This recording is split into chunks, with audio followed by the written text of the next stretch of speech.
Bonjour à tous, ici Gulp. Overwatch est rempli de héros aux facultés toutes différentes. Si vous avez lu le titre de cette vidéo, c'est que vous êtes intéressé par mon top 10 des meilleures capacités actives des personnages d'Overwatch. Avertissement. Il est tout à fait possible qu'un personnage apparaisse plusieurs fois dans le top. Certaines compétences étant extrêmement puissantes, je ne pouvais me résoudre à en enlever certaines. Je vous mets en description mon tableau sur les capacités qui m'a permis de faire ce top. On commence par les mentions honorables. Le fléau cinglant de Brigitte est un formidable outil. Polyvalent, il est utilisé en offensif comme défensif. Ses 70 de dégâts à l'impact et son knockback de 10 mètres sont une horreur pour tout personnage voulant s'approcher, et mieux encore, son CD, seulement 4 secondes, un cauchemar pour les flanqueurs. Autre mention honorable, la dynamite de H. Malgré un CD de 12 secondes un peu long, la dynamite a la capacité d'infliger un total de 150 de dégâts en comptant la brûlure. Elle est un très bon outil pour créer de l'espace, son AOE étant de 5 mètres. La plupart de vos ennemis essaieront de l'éviter. Heureusement, H peut l'activer proactivement en lui tirant dessus. Seuls les avantages, sa vitesse de projectile est quand même très lente. 25 mètres par seconde, ce qui vous permet de l'avoir et donc d'éviter l'AOE. Dernière mention honorable, le bouclier dynamique de Hammond. Énormément de joueurs haïssent Hammond pour ses déplacements, ce qui est compréhensible. 100% de vitesse de déplacement avec sa griffe crampon et 50% lors de son roulé-boulé, c'est très vite casse-couille. Heureusement, les CC ils existent, ce qui en réduit particulièrement les avantages. Le bouclier de Hammond en revanche n'a aucun counterplay. C'est un bouclier qui au minimum vous appliquera 100 PV temporaire pendant 7 secondes.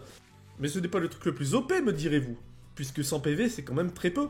Eh bien je vais vous répondre que oui, certes, c'est vrai que 100 PV c'est très peu.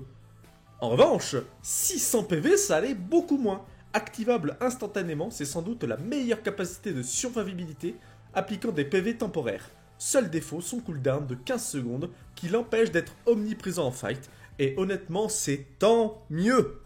Commençons le top. Tout comme Hammond, Moira est particulièrement haï des joueurs, surtout à bas niveau. J'aurais pu mettre les orbes biotiques dans les mentions honorables pour leur polyvalence, leur AOE et leur CD, mais leur lenteur m'a très vite refroidi. Mais j'ai préféré mettre sa volatilité. Imaginez-vous pouvoir dash sur une dizaine de mètres. Voilà. Imaginez maintenant que vous pouvez le faire même en étant invisible. Voilà. Imaginez maintenant que ce dash, vous pouvez le faire toutes les 6 secondes. Voilà. Imaginez encore que ce dash vous cleanse. Et encore mieux, imaginez que vous pouvez prendre des positions en hauteur. Voici la volatilité de Moira. Tout simplement incroyable et un très bon dash. Certains risquent de râler en disant que Ange Gardien ne fait aucun dégât, n'apporte aucune value à l'équipe alliée comme à l'équipe ennemie, et vous avez entièrement raison. Cependant, une capacité qui vous permet de voler vers un allié, voire plus si affinité, vous permet de sauter aussi haut qu'un réacteur de Pharah. Personnellement, j'appelle ça une dinguerie. Mais Gulp, si cette capacité est lente, ça devient complètement naze, me direz-vous.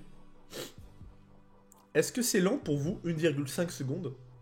Ange peut littéralement, toutes les 1,5 secondes, faire ce qu'elle veut de son positionnement.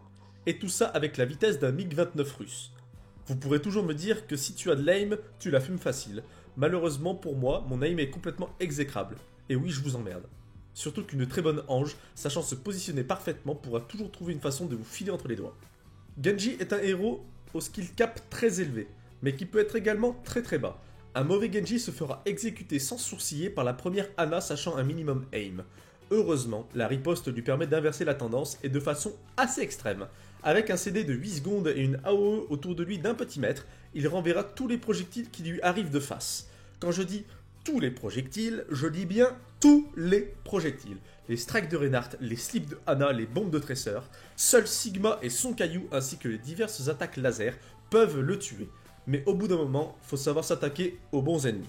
Avec riposte, vous êtes dans la capacité de renverser le cours d'un fight, une graviton de Zarya, un flocon de Mei, tout petit passé du moment que vous soyez parfait sur le timing. N'oublions pas que son effet de riposte dure 2 secondes et peut être annulé, ce qui en fait un outil polyvalent si une erreur d'input est commise. Le tracker de Chopper est un des meilleurs hard CC du jeu. Il lance son crochet sur 20 mètres et vous ramène vers lui toutes les 6 secondes. Le lancer est assez rapide, 40 mètres par seconde, il vous sera donc très difficile de l'éviter. Heureusement, Blizzard a eu la très bonne idée de rendre Chopper injouable en ce moment avec ses dégâts négatifs. Une très bonne compétence massacrée par un personnage mauvais. Au départ, je me disais, Doomfist c'est vraiment un perso qui est mauvais. Puis j'ai vu les stats du direct d'enfer. Et d'ores et déjà, je peux vous dire que la capacité, elle est quand même vachement bien. C'est pour ça qu'elle est dans ce top.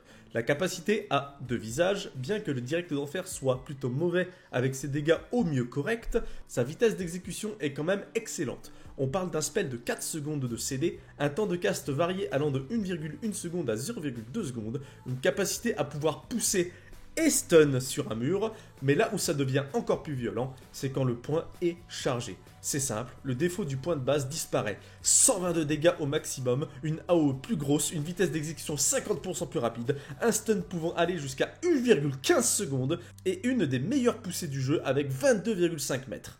Vous pouvez me dire qu'un CC peut l'embêter, et vous avez raison, si tant est que vous arrivez à le toucher. Je risque de ne pas me faire beaucoup d'amis, mais Carnage de Queen est une très bonne capacité. Certes, c'est une AOE de mêlée de 5 mètres, mais justement, c'est une AOE mêlée de 5 mètres, pouvant infliger un maximum de 90 de dégâts à l'impact et 40 de saignement. Et ce, même avec ses dégâts au minimum, ce qui en fait l'outil de dégâts le plus régulier. Mais ce qui rend Carnage si fort, c'est les 2 secondes de réduction de CD par ennemi touché. Vous pouvez techniquement balancer un coup de hache toutes les secondes, et 130 de dégâts par seconde, c'est beaucoup. C'est vraiment beaucoup. En faisant le montage, j'avais complètement oublié une capacité, pourtant complètement broken. Pas dingue quand on y pense, mais justement, plus on y pense et plus c'est fumé. Les écrans de particules de Zarya ont tout pour être dans ce top. Un cooldown pas très long de 10 secondes, une durée d'effet de 2 secondes, et surtout, une invulnérabilité des dégâts potentiels de 2 secondes. Et une certaine purification des effets indésirables, comme les anti-heal, le burn ou bien le hack. N'oublions pas que ces barrières permettent à Zarya d'augmenter ses dégâts, certes, mais surtout de tanker 200 de dégâts par bulle, ce qui est considérable. Le piratage de son bras est une de ces capacités qui vous fait dire « Putain, elle casse les couilles celle-là ». C'est pour ça qu'elle est dans ce classement. Toutes les 4 secondes, elle vous dira « Chut, ça va bien se passer ». Elle contre toutes les capacités de canalisation, peut interrompre certains ultimes, silence les ennemis pendant 1,5 secondes. Hacker les packs de soins pour heal ses alliés ou elle-même, avec un temps de recharge quadruplement supérieur, et ce pendant 45 secondes. Tuer une Sombra avec un gros pack de soins à côté d'elle relève d'un véritable calvaire. Mais si ce n'était que ça, le piratage serait 10e, voire dans les mentions honorables. Le hack, via le passif, permet également d'amplifier les dégâts reçus sur une cible pendant 8 secondes, ce qui en fait un outil ultra polyvalent qui vous fera détester le personnage. Cependant, jouer Sombra est également incroyablement jouissif, pour ce qui est de casser les burnes à vos ennemis. On arrive au podium et dites-vous que l'écart entre les 3 capacités est si mince qu'il m'a été très difficile de les départager. La grenade biotique de Ana est sans doute un des meilleurs spells qui existent dans le jeu. La capacité d'annuler le heal adverse est tout simplement trop fort. Mais Gulp, si l'annulation dure 1 seconde, c'est plutôt moyen. Et vous... Oui, concrètement, c'est moyen. Mais là, on parle pas de 1 seconde, mais de 3,5 secondes. Étant donné que les teamfights peuvent être réglés très rapidement, 3,5 secondes vont vous paraître comme une éternité. Rajoutez au fait que sa portée de lancer est quasi infinie. Si une Ana est très forte, elle pourra aider sa team même à l'autre bout de la map. Mais encore plus fort, la grenade est évidemment une AOE. Une AOE qui annule, certes, mais qui amplifie également, et pas qu'un peu, 50% de soins supplémentaires, toujours pendant 3,5 secondes. Mais en plus, qui inflige et soigne 60 PV en instantané. C'est pas un peu fort, c'est extrêmement puissant et c'est un des meilleurs spells possibles pour un support. Et cela, malgré un CD un peu élevé de 14 secondes et une vitesse de projectile de 30 mètres par seconde. Mais ces défauts sont vite effacés par la value qu'elle peut donner. Si j'ai mis la grenade biotique d'Ana en 3ème position, vous saurez d'ores et déjà que mettre le Suzu de protection de Kiriko, le counter ultime à la grenade, est évidemment à mettre dans ce top, juste après la grenade biotique. Pour le Suzu, c'est simple. Prenez la grenade de Ana, faites un CTRL-D inversé sur Première Pro, vous obtenez le Suzu. 50 de heal instantané sur une AOE de 5 mètres, un CD égal à celui de Ana, 14 secondes, mais ce qui rend le Suzu encore plus puissant, c'est évidemment son double effet. Invulnérabilité, purification, elle peut tout simplement annuler n'importe quel contrôle de foule sur vous. Une charge de Rain, un ultime Sigma, un bash de Brig, tous les contrôles, les dégâts ou les effets indésirables sont inefficaces contre le Suzu et ce pendant 0,85 secondes. Vous êtes littéralement invincible. On notera également sa petite poussée de 3 mètres, mais honnêtement, faut quand même être sacrément con pour l'utiliser offensivement comme ça. Enfin, nous arrivons à la première position, la meilleure capacité selon moi.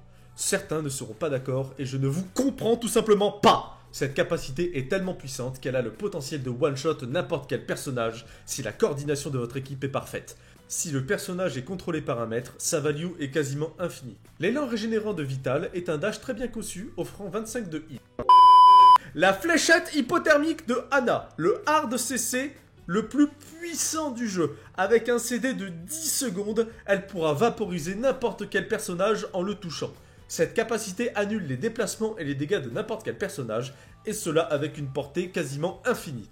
Un effet durant 3,5 secondes sur les tanks et 5 secondes sur les DPS et supports. La vitesse du projectile étant de 60 mètres par seconde, il vous sera quasiment impossible de l'éviter, à moins de jouer à très longue distance. Une bonne Ana vous tuera à coup sûr à l'aide de ses mates si vous n'arrivez pas à contrer sa fléchette. Exception fait des tanks et leurs milliers de PV, et encore, je suis vraiment pas sûr. Heureusement, cette capacité est assez difficile à placer. Le temps de cast est de 0,3 secondes et un bruit strident que tout le monde entend avertit le lancer de la fléchette. Il n'en reste pas moins qu'un très bon joueur de Ana vous anéantira à tous les coups, si votre positionnement est mauvais et ou qu'un de ses alliés l'assiste dans le kill.